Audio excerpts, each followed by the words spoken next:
সিএমডিপে 12টার সময় check out করে মেহং bus stand থেকে আমরা বাসের টিকিট কেটে লোকালে নিজেরাই ঘুরে নিলাম একটা টোটো ভাড়া করে।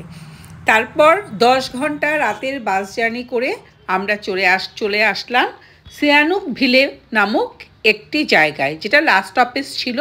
বাস থেকে নেমে আমরা ওখান থেকে একটা অটো করে চলে এসেছি এই ফেরিঘাটে।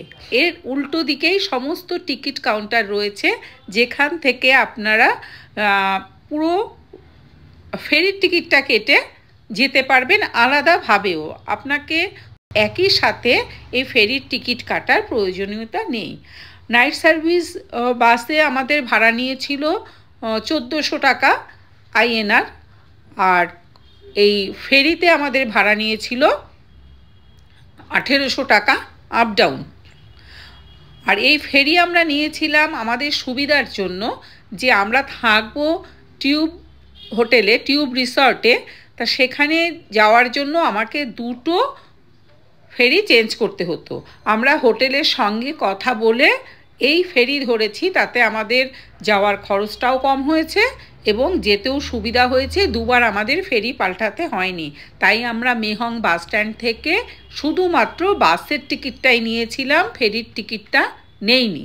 ফেরি আপনারা নিজেরাই চলে আসতে পারেন, এখানে টিকিট অ্যাভেলেবেল, এখানে এসে আপনি ফেরি ধরে নিতে পারবেন। এসে পৌঁছে গেলাম আমরা ফেরিঘাটে। সেখান থেকে হোটেলের থেকেই একটা ছোট্ট ট্রলি পাঠিয়ে দিল, ওরাই লাগেজগুলো সেই ফেরিঘাট থেকে নিয়ে আসলো। হোটেলে ঢুকলাম, হোটেলের এখনও ঢুকিনি, হোটেলে রিসেপশানে এসে আমরা সবাই মিট করলাম এবং এখানে আমাদের ওয়েলকাম ড্রিঙ্কস দেওয়া হলো। তারপর এরা আমাদেরকে নিয়ে যাবে আমাদের রুমের দিকে। এই হোটেল একদম সমুদ্রের কাছেই, রুমের ভেতর থেকেই কিন্তু সমুদ্রটা উপভোগ করা যায়। আমরা চললাম এবার রুমের দিকে, দেখা যাক আমাদের রুমটা কেমন। আমরা 4 জন একই রুমে থাকবো, সেই কারণে আমি 4 বেডের রুমই বুক করেছিলাম 7380 টাকা দিয়ে। আমরা এক রাত্রির জন্য বুক করেছিলাম। এরপরে আমরা যেতে যেতে সাইডের তো চোখ আমাদের চলেই যাচ্ছে, আশেপাশেই চলে যাচ্ছে যে কখন আমরা একটু সমুদ্রের পাড়ে যাব। যদিও আমি বলেছি যে আমাদের রুম থেকেই সমুদ্র দেখা যায়, তথাপি মন তো বাইরের দিকেই রয়েছে। আমরা এবার হোটেলে, ওদের একজন স্টাফ আসলো আমাদের সঙ্গে, এসে আমাদের হোটেলের রুমটা দেখাতে নিয়ে গেল।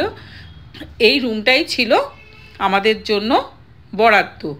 যাই হোক, ওদের যা যা নিয়ম সেটা একটু মোটামুটি বলে দিল। হোটেলটা সত্যি ভালো এবং আমি বুক করেছিলাম কিন্তু 11টা থেকে। অনেক আগে আমি হোটেল বুক করে রেখেছিলাম, যেমন ফ্লাইটের টিকিট অনেক আগে কাটি, তেমনি রুমও বুক করে রেখেছিলাম। আর এখান থেকে আমাদের তো আর সাইট সিনে যাওয়ার কোনো ব্যাপার ছিল না। আমরা একটা দিন পুরো এখানে রেস্ট নেব, সমুদ্রে নামবো, স্নান করব, এখানে খাওয়া দাওয়া করব, এরকমই একটা প্রোগ্রাম ছিল। স্বচ্ছ জল, নীলাভ জল, একদম নীল কালার, দূর থেকেই দেখতে পাচ্ছি। রুমটা দেখতে পাচ্ছেন, রুমটা বেশ ভালো।